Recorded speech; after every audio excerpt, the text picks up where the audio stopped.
Network on cable television, USA, amazing partners for us for years, and put on what I feel was an epic hour of programming on USA. #1 trend US, #1 in the world the entire time, #4 in the world the entire time. Tough to say much more than that, other than I thought it was a hell of a night, and I thought it was an epic performance on everybody's part. I'm proud of this team from behind the scenes to in front of it. I want to thank our partners here at Full Sail University, because without them, this doesn't happen. You know, they're the best partners we have, and this everything that they have here is top shelf, and couldn't be better partners for us. So, great night. The beautiful part is we get to do it again next Wednesday and the Wednesday after that, and going forward. So I'm excited, and I'll open it up to questions from all of you. All right, guys, we're going to start in the room. So, guys, who wants to go first? Scott Fishman, TV Insider. So, talk about what goes into, you can only make one first impression. So many tonight are getting their first opportunity to see the NXT brand. What went into the thought process of deciding what matches you were going to do, what you were going to feature on tonight's show?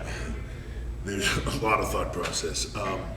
You mill through it a million different options and ways and opportunities. What's the first thing you want them to see? What's the most exciting thing they can see coming out the chute?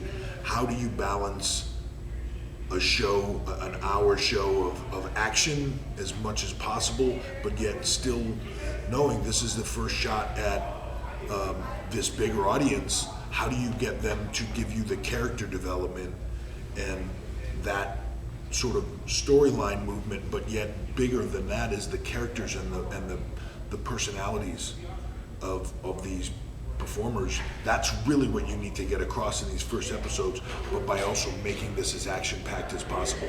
So it's a ton of going back and forth of what do we want to get to, and then once you make a commitment to it, now you know what's within the show, and now you get now you have to figure out how to format it all. The biggest thing I was concerned with tonight for me was the pacing of it, given that I know bell to bell we can do what we do, and I feel like we do that as well or better than anybody on the planet, but how do you pace that out now differently with commercials and those commercial timings? Those are things that we don't have control over in a lot of ways. The length of times of commercials and how many commercials you need to have in a show. So working all of that together, I felt like we did a really good job with the pacing and making things feel right, and it didn't feel like it lagged at any points or got bogged down. So I was really happy with that, and that will be the consistent ebb and flow for me.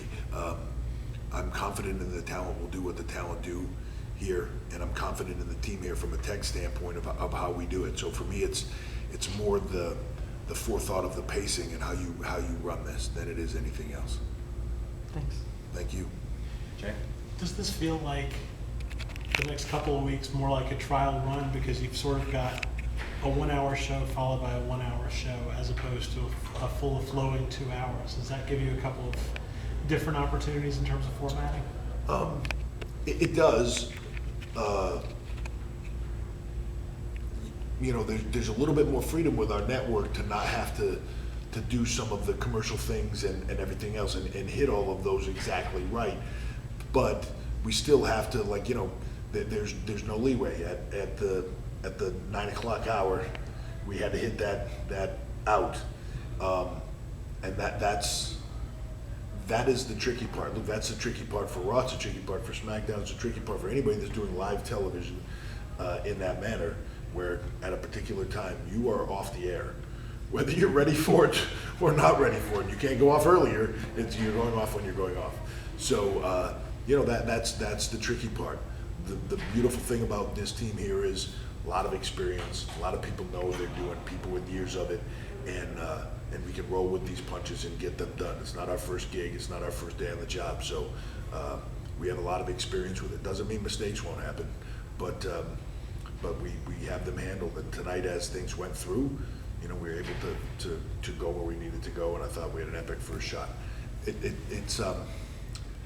is a little nice, though. I think that the first couple of weeks are also you know, I'm happy that if you're watching USA and you're new to the product, like the fans that have been with us since the beginning, they know.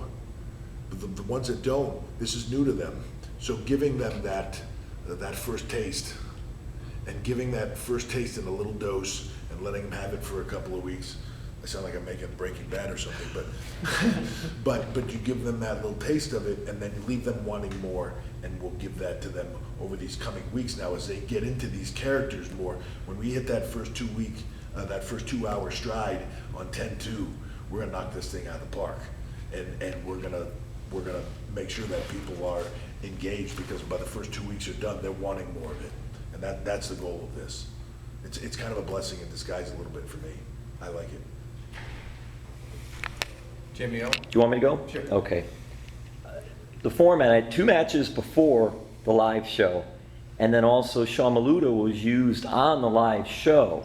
So is that something going forward? You're going to do 2 matches before it goes to TV, and sometimes maybe use other type wrestlers and these superstars, anything like that for shows like this? You know, I mean, I don't necessarily think what NXT is going to change. And Sean Maluda's been a fairly regular performer for us here.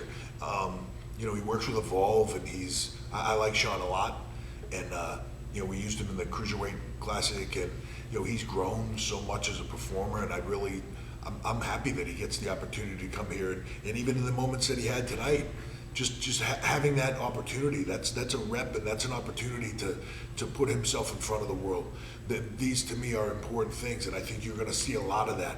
There's a massive amount of opportunity here for people within our system, for people that are trying to get in within that system, for the talent that are working with groups that work with us like Evolve and things like that, to be able to connect them into what we do. I want to keep this fresh. I want to keep it moving. You know, you saw Imperium here tonight from the UK. You saw cruiserweight matches with Leo Rush coming back, and you know, a slightly different take with the cruiserweight. So you know, I think all those things are ways to keep this constantly fresh and evolving, constantly moving forward, and giving fans something different in a lot of ways at all times. As far as the dark matches earlier in the night, I think having a few matches prior to us get going allows us to settle into a groove. It allows us to make sure everything is working right, and those will also be great content for whatever we decide to use them for, whether that's a you know, part of a show, part of a network show, part of something in a tape format. We're figuring that part out. Right now I'm concerned about 2 hours of live every single week, but that is definitely something that will be a part of this going forward. Okay, we'll go to the phones. 1 question per outlet, please.